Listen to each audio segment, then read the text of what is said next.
Die Liechtensteinische Stiftung ist für viele deutsche Stifter ein wichtiges Instrument für die Nachlassplanung und für den Vermögensschutz. Ein großer Nachteil bisher, das sogenannte Steuerklassenprivileg, gibt es nicht für die Liechtensteinische Stiftung, nur für die Deutsche Familienstiftung. Doch hier gab es jetzt vor kurzem eine gerichtliche Entscheidung, die das möglicherweise ändern wird. Dazu mehr in diesem Video. Zunächst nochmal, was sind überhaupt die Vorteile der Liechtensteiner Stiftung gegenüber der Deutschen Familienstiftung? Die einfache Gründung und das geringe Mindestkapital von 30.000 Euro, das ist für viele ein echter Vorteil. Ein weiterer Vorteil, ein sehr wichtiger Vorteil: In der Liechtensteiner Stiftung gibt es keine Ertragssteuern und auch keine Erbersatzsteuer. Die Deutsche Familienstiftung muss ja alle 30 Jahre eine sogenannte Erbersatzsteuer bezahlen, sozusagen Erbschaftssteuer entrichten auf das Vermögen. Das gibt es in Liechtenstein nicht. Ein weiterer Vorteil der Liechtensteiner Stiftung ist die Flexibilität. Satzungen einer deutschen Stiftung lassen sich kaum ändern. In Liechtenstein ist dies tatsächlich möglich. Und zu guter Letzt würde ich auch noch anbringen, die Tatsache, dass Liechtenstein nicht in der EU ist. Es ist zwar im EWR, aber nicht in der EU. Für viele Mandanten ist das ein wichtiger Grund, hier die Stiftung in Liechtenstein zu bevorzugen gegenüber der Deutschen Familienstiftung. Und wenn man dann eben auch mal ins Ausland umzieht, dann sind natürlich Erträge aus der Liechtensteinischen Stiftung sehr viel einfacher und steuergünstiger hier zu bekommen als aus einer deutschen Familienstiftung. Für all jene, die also planen auszuwandern, ist sicherlich die Liechtensteiner Lösung um einiges besser als die deutsche Lösung. Ein großer Nachteil der Liechtensteinischen Stiftung, wenigstens bisher, ist aber die Tatsache, dass man eine hohe Schenkungssteuer bezahlen muss, wenn man Vermögen an die Stiftung überträgt. Man hat nämlich als deutscher Stifter nur einen Freibetrag von 20.000 Euro. Außerdem hat man es mit der sehr ungünstigen Steuerklasse 3 dann zu tun. Das heißt, alle Schenkungen über 20.000 Euro werden mit 30% Schenkungssteuer belastet und ab 13 Millionen Euro sogar ab 50%. Also tatsächlich sehr happige Beträge.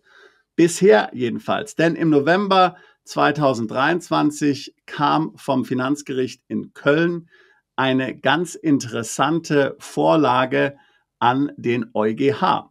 Eine in Deutschland lebende Stifterin hatte der Klägerin einer nach liechtensteinischem Recht errichteten und dort ansässigen sogenannten Familienstiftung Vermögen zugewandt. Begünstigte der Stiftung sind die Kinder und Enkelkinder der Stifterin.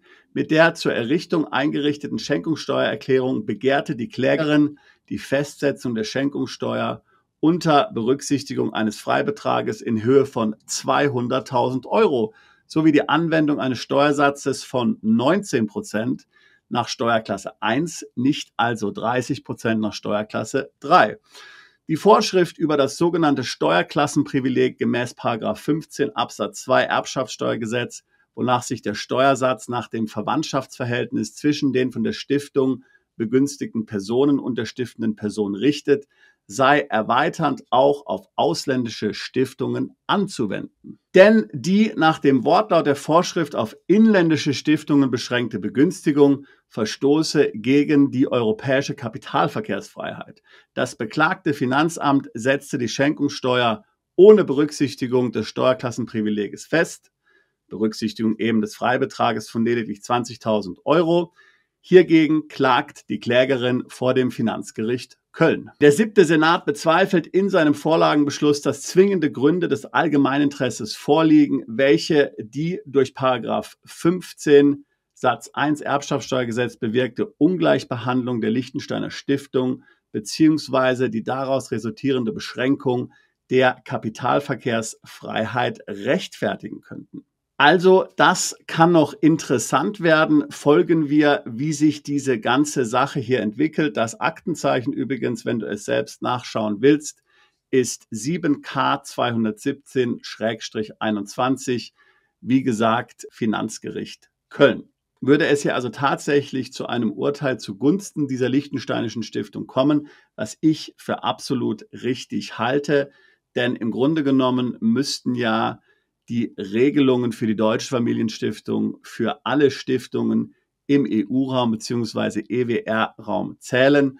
Dann würde das eben heißen, dass man in Zukunft auch sehr günstig an eine liechtensteinische Stiftung Vermögen abgeben kann und darauf übertragen kann. Das wäre für viele Stifter sicherlich ein weiterer Grund, sich für die Stiftung in Liechtenstein zu entscheiden und gegen die Deutsche Familienstiftung zu entscheiden. Und wenn du hier unserem Kanal folgst, dann weißt du ja, hier geht es vielfach um Plan B, Vermögensschutz, Vermögensschutz außerhalb der EU. Und da ist natürlich die liechtensteinische Stiftung aus unserer Sicht eine bessere Alternative als die Deutsche Familienstiftung. Wie ich schon in der Einleitung gesagt habe, ist es natürlich vor allen Dingen sehr interessant, wenn du eine liechtensteinische Stiftung hast und dann ins Ausland umziehst. Steuerlich wird man dort sehr viel weniger bezahlen, als tatsächlich man mit einer deutschen Stiftung bezahlen müsste, wo ja dann auch immer Quellensteuer anfallen würde in Deutschland, wenn Gewinne abfließen. Natürlich, die Stiftung in Liechtenstein hat auch Nachteile. Die Verwaltungskosten mag mancher als sehr hoch empfinden. Hier habe ich aber auch den Eindruck, dass es darauf ankommt, wen man kennt. Wir arbeiten mit einem sehr guten Dienstleister, einem Rechtsanwalt in Liechtenstein zusammen. Da kostet die Verwaltung der Stiftung meiner Meinung nach so rund 5.000 Schweizer Franken pro Jahr. Wir reden hier von einer relativ kleinen Stiftung natürlich.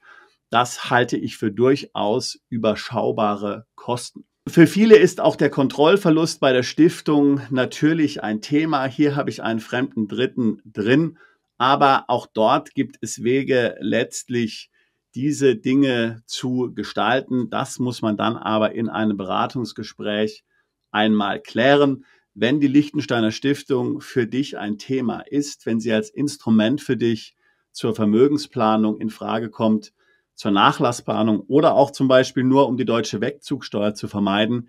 Dafür eignet sie sich ja auch ziemlich gut. Dann lade ich dich ein, jetzt ein Beratungsgespräch zu buchen. Link packe ich hier in die Beschreibung des Videos mit hinein. Wir tun seit fast 20 Jahren nichts anderes, als Mandanten dabei zu helfen, ins Ausland umzuziehen, ihre steuerliche Situation zu optimieren, Vermögen aufzubauen, Vermögen zu schützen. Ich würde mich freuen, auch dich alsbald zu unseren Mandanten zählen zu können. Bist du Unternehmer, Freiberufler oder Investor? Zieht es dich schon lange ins Ausland? Mach heute den ersten konkreten Schritt in eine Zukunft mit mehr Geld und mehr Freiheit. Buche ein Beratungsgespräch mit Sebastian und seinen Kollegen. Unsere Kanzlei unterstützt Mandanten wie dich dabei, deine Steuerlast legal zu reduzieren, Vermögen aufzubauen und zu schützen und deine persönliche Freiheit zu maximieren. Profitiere jetzt von unserem Fachwissen und unserem Netzwerk. Gehe zu mandatierung.com und werde Mandant unserer Kanzlei.